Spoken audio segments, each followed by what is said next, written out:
Hi, welcome to Miss Julie's Montessori Minutes. I'm Miss Julie. Thanks for watching. Let's take a minute to talk about 5 ways you can nurture your toddler's ability to keep their belongings organized. And I won't talk too much about why that's important, but just generally it's important for overall happiness because they'll know that everything has a place, right? And everything is in its place. And that just makes it easier to access what they want to play and explore and make art and everything. So, my first suggestion is to, while they're a toddler, and this is very specific to the toddler age, and that is to keep items in open containers. So, not a toy box with a lid, not little shoe boxes with lids, but open containers. And my favorite are just little baskets like this. One, because they're lovely and toddlers enjoy aesthetics just as much as adults do. Another is they're super cheap. You can go to your secondhand store, especially right after Easter, and find tons of baskets for right around $1, and they will last so much longer than going to like the dollar store, Dollar Tree, or whatever, and buying a plastic item that won't last nearly as long because toddlers play hard with their items. And you can just get even the regular Easter baskets and cut the handles off. But anyway, they're inexpensive. Don't go buying them new, or even if you tell your family, hey, I want baskets, then you can get them. But anyway, having an open container with like objects enables your child to just scan the shelves and see what they want to play with very easily. And it makes finding what they want super simple and putting things away also. Number 2 is divide items into like categories. So for example, here we have some little vehicles to play with. And again, makes it easy to find, easy to know where everything goes and how to put it away. And it also helps nourish their mathematical mind and start thinking about grouping. So, for example, in the classroom, I have North American animals together. I have vehicles together. I divide up different sorts of blocks into different baskets. Makes it very simple to get what the child needs, and they can get more than one basket. Sure, if they want to combine some blocks and build a little garage and then bring in the vehicles, totally can do that. They can buy more than one basket at a time. Just makes cleanup much easier, and just that sense of order that we know children under 3 crave and the predictability that they crave, it helps with that. Right. Another is having less items out and rotating them frequently. This helps with cleanup. Think about if your child got everything out in their bedroom, all their toys out, how long would you want to spend cleaning that? For me, 3 minutes. Like if you just like bam, let's do it, let's pick everything up. That's about my comfort level. If you're willing to spend 15 minutes, if your toddler decides to get everything out, coaching and guiding them to clean up with you, of course.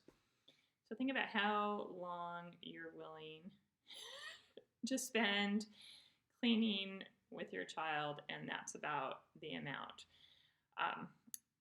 of time. So experiment with that and see what keeps you happy, because mom or dad's not happy with the process, the child isn't going to be either. And having less items out helps your child learn to take care of them better, because for example, with blocks in the classroom, I put about 8 to 10 depending on the type of block, and it varies with the children I have each year.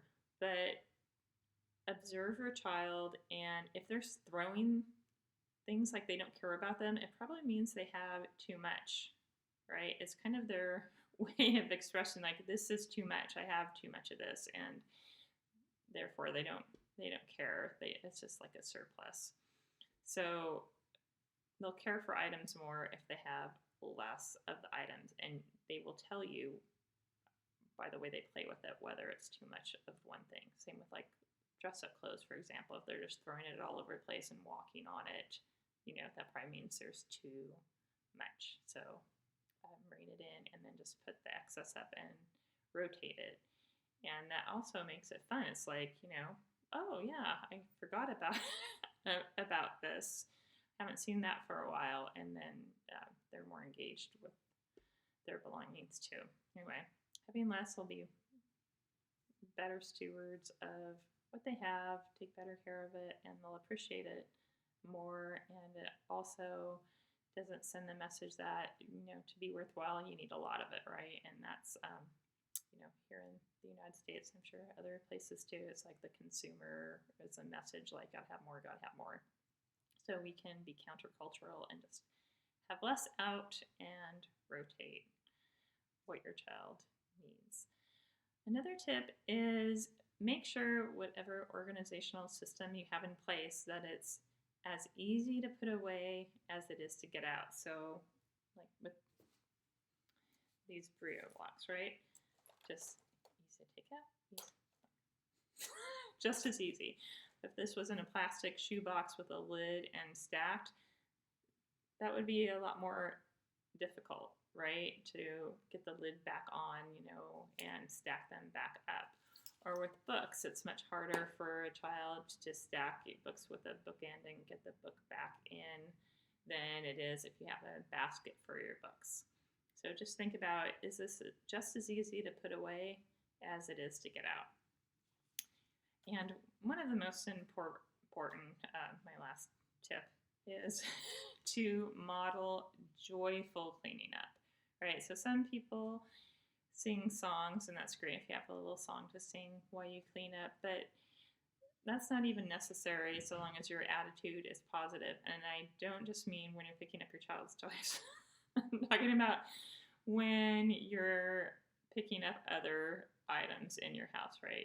Model that you're doing it, I don't mean over the top, but like just model that you enjoy it. Oh, look, I'm cleaning up. You might even say, I'm going to spend 5 minutes to tidy up the kitchen counter because it's going to feel so good having everything look good and I'll be able to find everything. So just model joyful cleaning for your child, and you might have to do some self-reflection about why. If you're not already modeling joyful cleaning, why is that? But those are the 5 things. 1, have open containers for a child, no lids at the toddler age. Divide them into easy to recognize categories.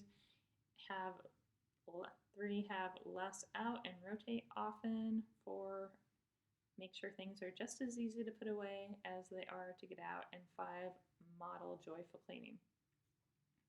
So these tips are, especially the open container one, is very specific to the toddler because of the way their brain works and being able to see everything, and they're total sensorial explorers, and their eyes are part of their senses, right?